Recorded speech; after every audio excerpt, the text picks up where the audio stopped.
really a pleasure and an honor to have James Galbraith with us today. And let me tell you more about him. I know many of you, being from technology and disability areas and so forth, may be aware of him and have read about him in the paper, seen him on public television, or in a variety of other forums. He's been one of the leading lights, commentators, and insightful thinkers about the economic circumstances America's and the rest of the world, for that matter, is facing over the course of the last year and beyond. He's written several magnificent books. He is the Lloyd M. Benson Chair in Government and Business Relations and Professor of Economics at the Lyndon Baines Johnson School of Public Affairs. Professor Galbraith has been a great leader and a great economist, and I can't tell you how excited I am for him to be here. He has an undergraduate degree from Harvard, PhD from Yale in economics, was a Marshall Scholar at King's College, Cambridge, served in several positions on the staff of the U.S. Congress, including Executive Director of the Joint Economic Committee, as I mentioned, guest scholar at the Brookings Institution, Fulbright Distinguished Visiting Lectureship in China, also a Carnegie Scholar. I understand he's just come from China on this visit today. Recent research was focused on the measurement and understanding of inequality in the world economy, and that's a central reason also why he's here today. It's my hope that students at LBJ will begin to consider disability as one of the focuses of inequality in terms of what might be possible for his group to begin to address there. He's the author of several books that you have may be familiar with: Balancing Acts, Technology, Finance, and the American Future. His most recent book, The Predator State, How Conservatives Abandon the Free Market and Why Liberals Should Too. It's my pleasure to welcome Professor James Galbraith. Thank you very much indeed, and it's a great pleasure for me to be here. I am aware that I am something of an odd fit to be keynoting this conference. And I would, as I proceed through my remarks, I would only ask that you bear in mind that I was not the person who extended the invitation.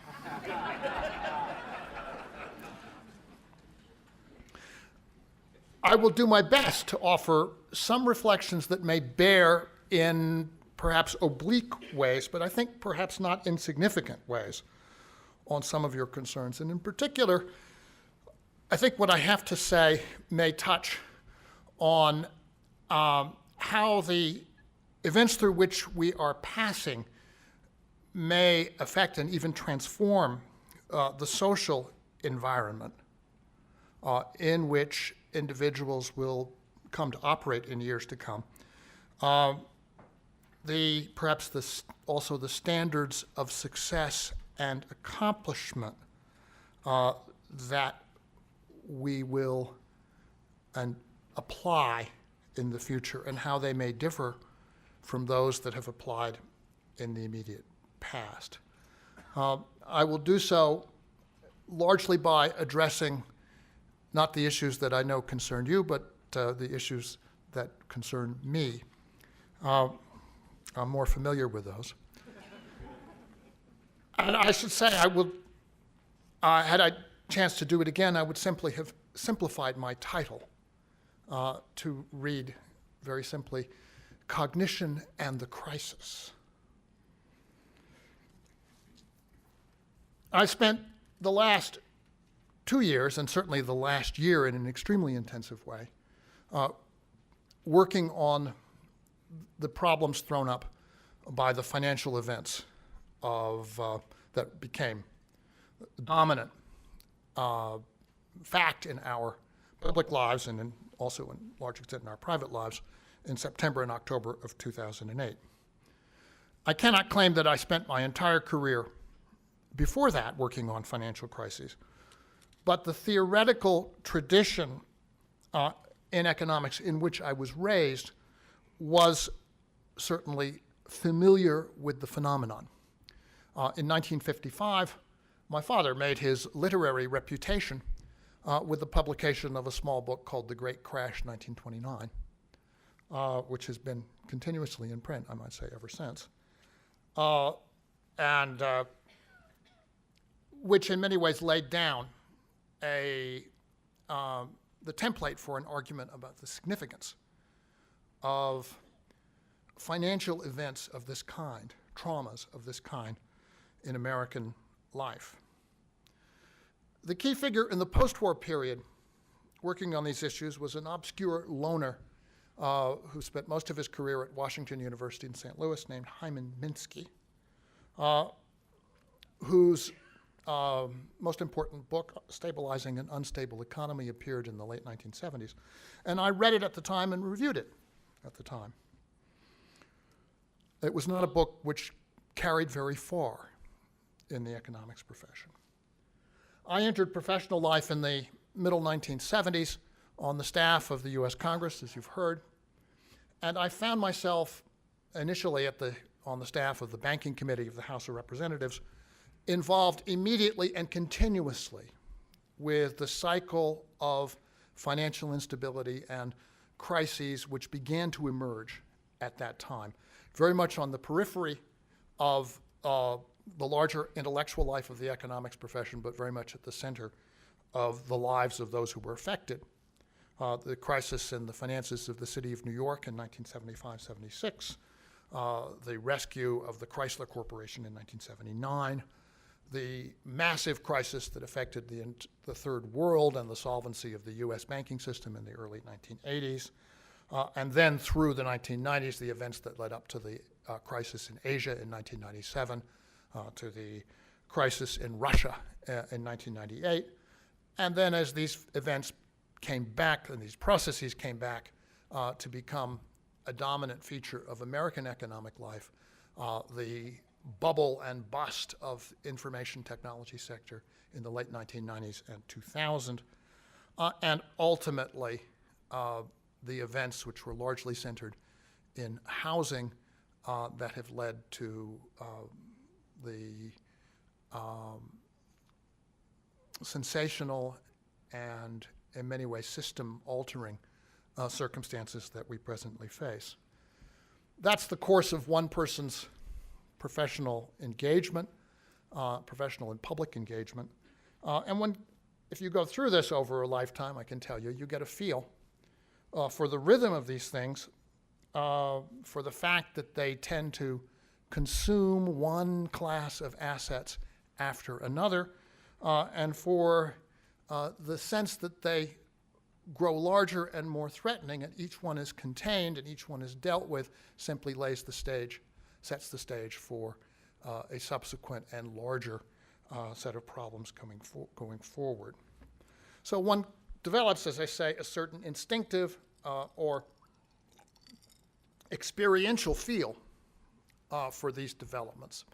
But at the same time, and over the same period, I found that the profession, the academic discipline which I had entered 30 years ago, was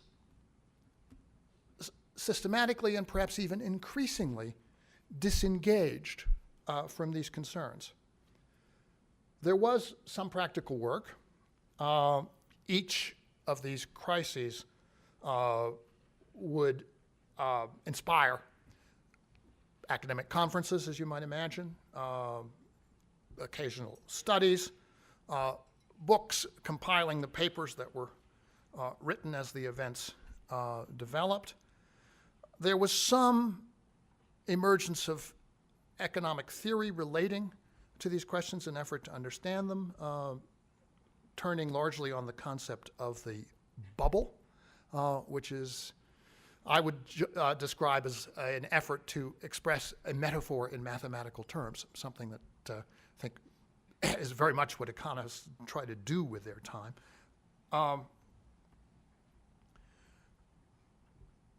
It was clearly embarrassing for the profession as a whole when two Nobel Prize winners in finance, Merton and Scholes, were associated with a firm which was supposedly based on their ideas, which collapsed in the crisis of 1998. The firm was called long-term capital management, and it proved to be roughly as durable as the Thousand-Year Reich.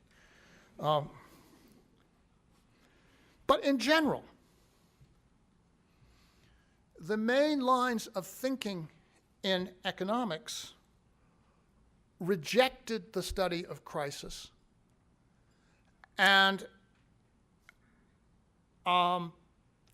developed, concentrated on a pattern of thought, a pattern of modeling that basically systematically denied the possibility of crisis. It was a pattern of modeling which presupposed the superiority of the particular institutional frameworks under which we've come to live, that is to say, the stability of a market-based economy, and a pattern which emphasized the concept of a long-term equilibrium to which the system naturally tended, and therefore its self-correcting properties.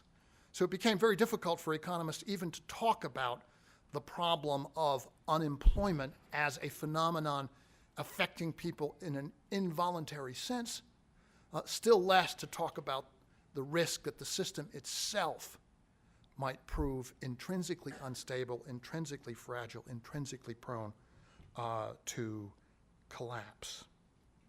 Like the Keynesian orthodoxy of the 1960s, which believed that government policy could effectively manage all contingencies affecting economic performance, the group that called themselves the New Classicals, and that came into a dominant position in the 80s and 90s, believed in the end of history, the triumph of their system, the solution of all problems, and particularly all problems relating to system performance as a whole. They were so confident of this that within my field, the study of history, the study of alternative perspectives, and the study of the history of economics itself tended to disappear. In fact, it dropped completely from most graduate programs in the field in my professional lifetime. Real scientists reasoned from first principles. They did not study the past, and they used facts in a kind of ad hoc way to illustrate the operation of previously decided first principles rather than to think critically of the perspectives that they were advancing. I hope you're getting from this, at least in some sense, the outlines of a cognitive problem. You can perhaps see how someone like me, who was trained in an earlier era and whose professional experience was in this sideline of financial crises, began to feel like the last member of a lost tribe, basically unable to communicate professionally because there was no one around who still spoke the language in which I was raised. It's a very interesting and somewhat disconcerting experience to have in the middle of one's professional career. And then the crisis happened. An enormous event for people who work in my area. And it's been met within my profession by a combination of astonishment and denial. The wise men say, no one foresaw it. No one could have foreseen it. And as they say that, they blithely ignore the actual existing people who did. To take the case, rather admirable case in most respects, of my friend Paul Krugman, who wrote a very damning article in the New York Sunday Times Magazine about 5 or 6 weeks ago. Paul, in that article, actually states in a passing paragraph that there were people who foresaw the crisis, but they didn't get anywhere inside the larger economics profession, and that's entirely true. But he doesn't go on to name them or to describe the work of the people whose work was actually relevant to an understanding of present events. There were sessions at the most recent national meetings of the American Economic Association devoted to the crisis, but no one who had actual foresight into these events was invited to speak. The participants were all amongst the people who didn't foresee the crisis and who then met to describe why it could not be foreseen. The Wall Street Journal, it's true, in an article that ran 2 or 3 days ago, did talk about the emergence of a new paradigm in my subject, and it had found one very capable finance professor at Yale University who had noticed that if you have too much leverage and too little collateral, this can get you into financial difficulties. I shouldn't say he's the first one to notice it, but the merit lies in stating this in a sufficiently sophisticated mathematical form. I'm tempted to send him a copy of my father's book. But again, in general, we're talking about a discipline in which this colossal historical event has, as of yet, generated very little new work, very few new ideas, and practically no reassessment of a calamitous professional failure. At my own university, I'm reliably informed, I don't keep track of it myself, that the economics department has yet to hold a single seminar on the crisis. And I don't think that's uncharacteristic of the position of the profession in the larger country. So as I hinted a few minutes ago, the story about the behavior of established professionals in the face of a systemic shock to their belief system has a certain relationship to the field of cognitive disability. And I would therefore invite you to study it. But let me pass on and say a few words about the larger question. What does this mean, not just for this group of only marginally relevant professionals, but rather for the larger society in which we live and in which you work, and with which the people that you are concerned are going to have to cope going forward. I think it's fair to say that one of the great virtues of American society is, or has been, there's widely shared confidence in its basic decency, in the functionality and the fitness for purpose of the economic world into which people are introduced at a relatively early age, and optimism about the future over the medium term. In other words, one of the operational characteristics of the society is the idea of the capacity for recuperation. This was built, this is not something that was historically always there. It was built from experience over a 60-year period after the Depression of the 1930s. I think it, in fact, was not part of the psychology of people who were raised, of age in my mother's generation in the late 1920s, early 1930s. But it has become deeply ingrained. It gives us a very high degree of trust in each other, and this facilitates economic relations. It makes the making of contracts and agreements much more straightforward than it would otherwise be. It also gives us a culture where second and third chances are normal, where the overcoming of handicaps is considered to be a distinct possibility in everybody's life, where the competition is not so extreme that large classes of people consider themselves to have lost out from the beginning. And so one has the capacity to mitigate the effect of initial setbacks and failures. And it has given us, I should say, those of us who are part of the historically largely white middle class, a feeling that if we did fail, that was a personal matter.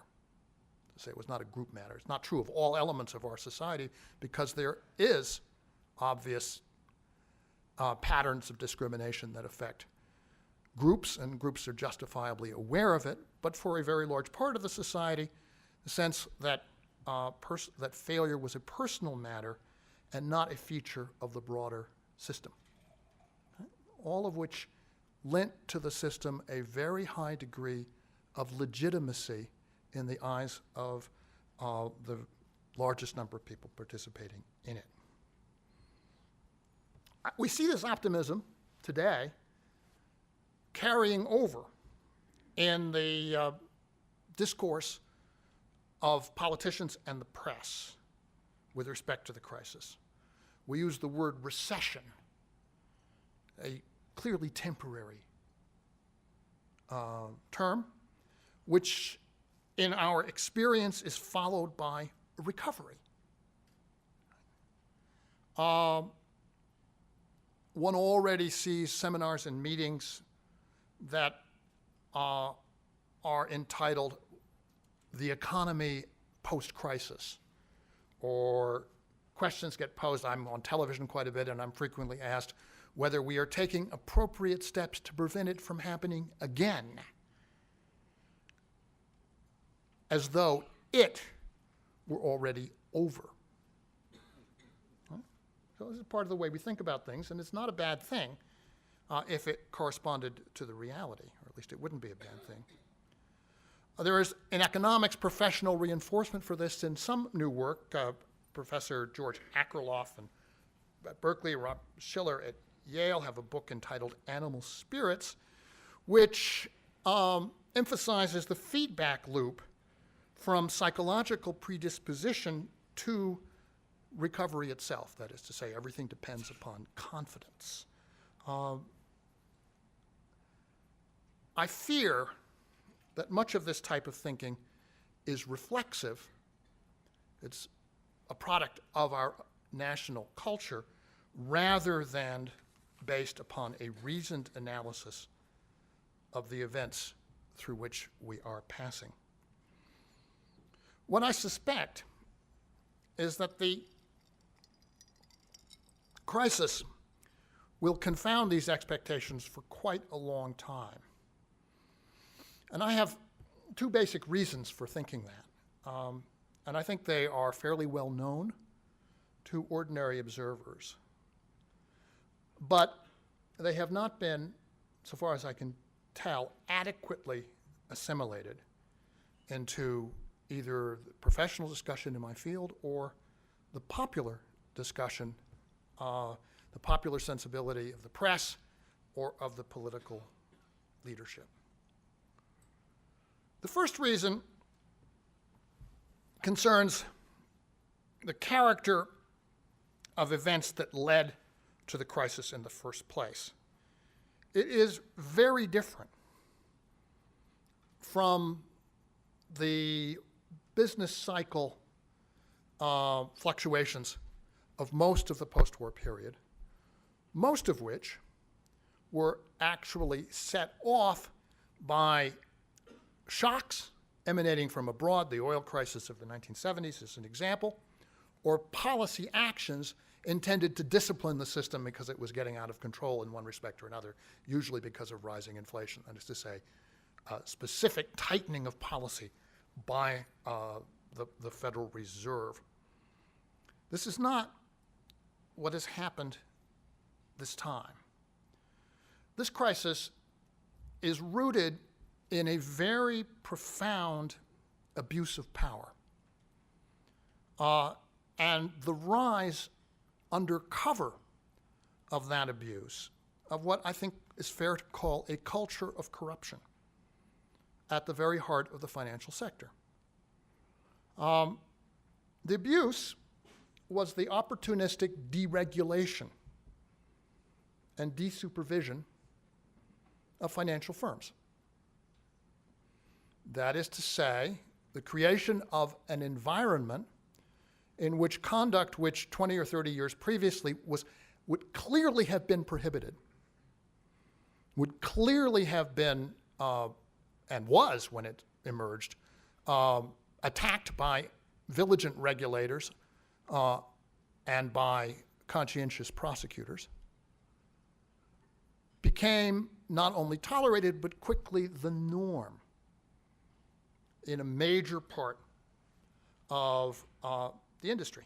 That is to say, amongst people who were originating mortgages and peddling them to relatively low-income communities, low-income families, mortgages which the originators, the lenders, knew very well, were structured so that they would become unbearable and unserviceable within, say, 2 or 3 years.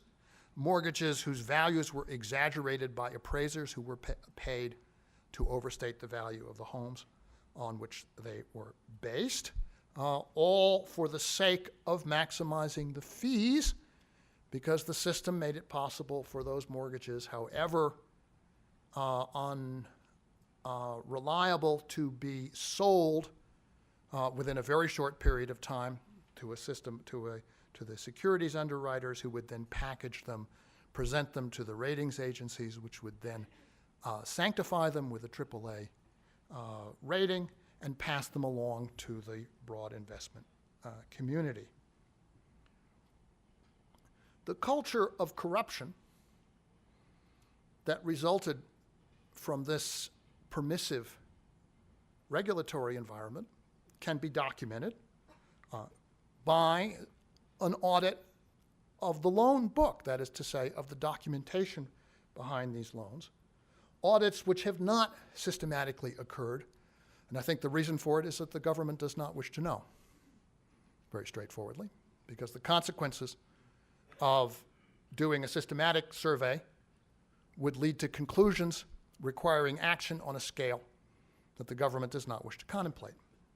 But we do have some evidence. The ratings agency Fitch in 2007 did a sample of a very small number of well-rated securities, mortgages that had been the basis of very well-rated securities, and what it found was, in its own words, fraud or misrepresentation in virtually every file. That is to say, did not find files in which there wasn't fraud or misrepresentation. And if that turns out to be a systematic characteristic of the system as a whole, and there's no reason, so far as we know, to believe otherwise, then you begin to get a sense of the scale of the difficulty that we face. But you don't need really to do the audits. Language itself is very helpful here. We can ask how people in the industry themselves characterized what they were doing. They talked about no-doc loans, ninja loans, loans given to people with no income, no jobs, or assets. Right? Neutron loans, borrowed from the nuclear age, loans that would destroy the people but leave the buildings intact. Right? This is a language of a corrupted culture. And those who were in the industry also had a little code for expressing their personal position. It's a code with 6 letters. It was IBG, YBG. So, I'll be gone, you'll be gone. Right? This is not a culture of responsibility over the medium or long term. And what I think is inevitable in this situation, and what is happening, and what we have to come to grips with, is that this must lead to a collapse of trust. A collapse of trust, and therefore a collapse of the markets themselves. Not just in these particular area of subprime mortgage-backed securities, but practically all the secondary mortgage markets, indeed practically all the credit markets, except those operated directly by the state. And when the state takes over a large part of the credit markets, then the people who are in the other parts decide they would rather be with the state because it's safer. And suddenly you don't have a private credit system that in any way resembles what was existing just a few months or years before. Okay? Very major change, and it has happened. Second thing that I think we have to come to grips with, alongside this collapse of trust, is so central to the concept of credit, is a collapse in private financial wealth. That is to say, in our sense of ourselves as a middle-class society. It's true that for quite a few people, things are actually much worse. Millions of people have lost their jobs and are now living on unemployment insurance and disability and other state-based income streams. Millions have lost their homes, and many hundreds of thousands will lose their homes going forward. So there is acute privation in part of the population. So that's clear. But that is not the crisis as most of us are experiencing it. For most of us, the loss is much less tangible.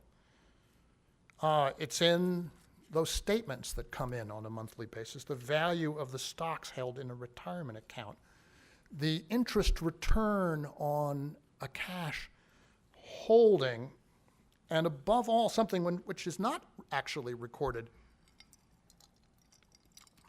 in any statement, the price of a house that you're still living in and that you do not immediately plan to sell. So daily life goes on pretty much as before. There is work and there is consumption. But the effect is to constrain the possibilities out into the future. There are cars and appliances that won't be bought. People realize that the very good substitute for the car you would like to have is the one you've already got, right?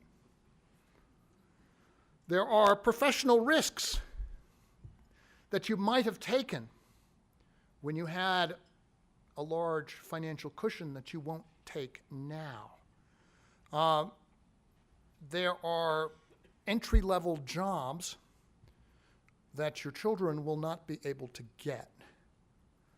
And there are retirements that will be deferred or that simply won't have the same luminous quality that you thought they would have when all of those statements looked very fat. In material terms, there's a psychological impoverishment that's immediate and a material impoverishment which comes along quite slowly as your possessions grow old. What I want to suggest is one can begin to imagine and should think about the possibility that this condition will be with us for a long time, that it may, in fact, be part of our lives indefinitely, influencing in the way in which the Great Depression influenced the lives of professionals who were coming of age in the early 1930s, perhaps in a permanent way, marking a permanent phase in our existence as a society. So the question going forward is, if this is a fact, how will it affect the psychology of economic life? I mentioned already the easy trust, the sense of personal responsibility, the medium-term optimism, all of which motivate us to work for effort in this country. And how will these conditions affect perceptions of social institutions, and particularly our view of the political leadership, when over time it becomes increasingly clear that that political leadership fails to understand, perhaps exhibits a certain indifference, and in any event is so tied up in the contradictions and stalemates of American politics that it is impotent to act effectively in response to these emerging conditions. And how will our psychology of life be affected as we perceive that there is nevertheless a small group of people who manage to do very well and for whom the system continues to function? Right? That the banks and the bankers in particular have been rescued by the combination of basically free money from the Federal Reserve and the capacity to earn interest from the Treasury in ways which are not available to ordinary people. It doesn't take a lot of imagination to worry about these issues. In fact, it's clearly emerging now. And it's not, I think, accidental that the term depression has both economic and psychological meanings. In fact, was obviously borrowed by economics from psychology, or possibly by psychology from economics. What I would underline here is that the psychological element can be rooted in rational cognition, and that this can have very profound consequences for the way in which we actually live our lives in the world.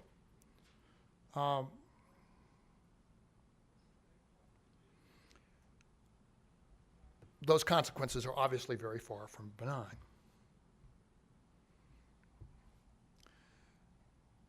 Is there a way out of this?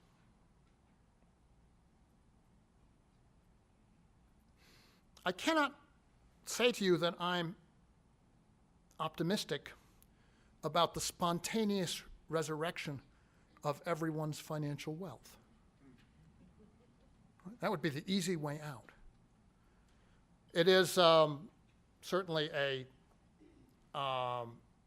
habit amongst business economists, many of whom would very much like to restore your interest in purchasing common stock, and amongst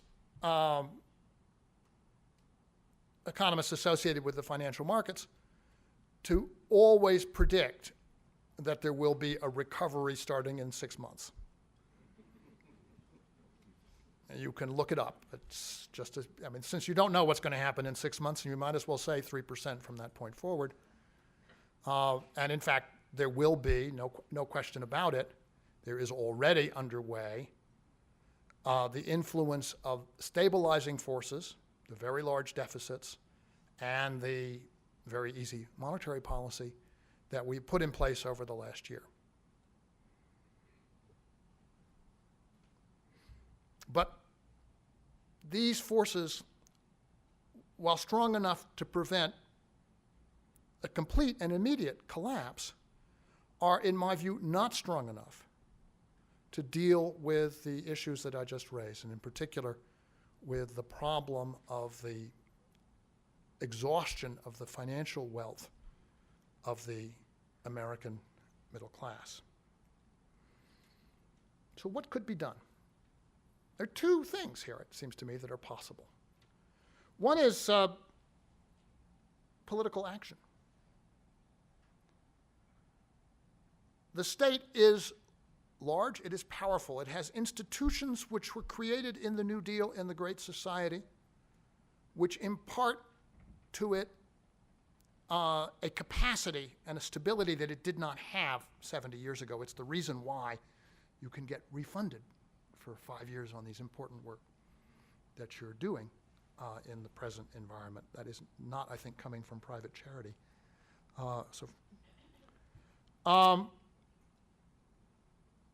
Political action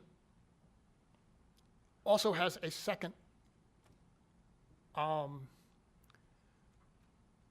characteristic. It can restore to us a sense of motivation a sense of common purpose, and a cause of action. This need not be, in other words, something which is entirely and always motivated by the search for personal wealth. In our history, we've had moments, the Second World War, the New Deal, the Great Society, in which very large parts of the country, perhaps all of it in certain moments, were motivated to action for reasons other than personal economic gain. It's quite possible to imagine doing that again, and it's fairly straightforward to imagine the goals and objectives to which a common social effort could be put. We face enormous problems, obviously, in the area of energy and the environment, and these problems are going to require the substantial mobilization of effort over a 15, 20, 25-year horizon if they're going to be dealt with effectively. I don't think that can be done except by the mechanisms that we have for common social purpose. So that's one broad possibility. And the second, it seems to me, would be to begin to recognize that perhaps the particular society which we developed in the last generation, and the particular conception of personal well-being, perhaps that was a little bit anomalous in human society. That is to say, we developed a country with a deep preoccupation with personal accounting, with these intangible measures, personalized measures of financial wealth and security, and that this is not characteristic of American life throughout our history as a republic, and it's not terribly characteristic of life in most of the rest of the world. I've just come from a few days in China. I don't believe that Chinese households have any conception of the concept of personal net worth that remotely resembles the way American households think about it. Why? Because they don't have the institutional and social experience that we've developed over the course of the post-war period. And as this fades, and it may well be fading in a way which is very long-lasting, maybe we will simply cease to be quite so preoccupied with it.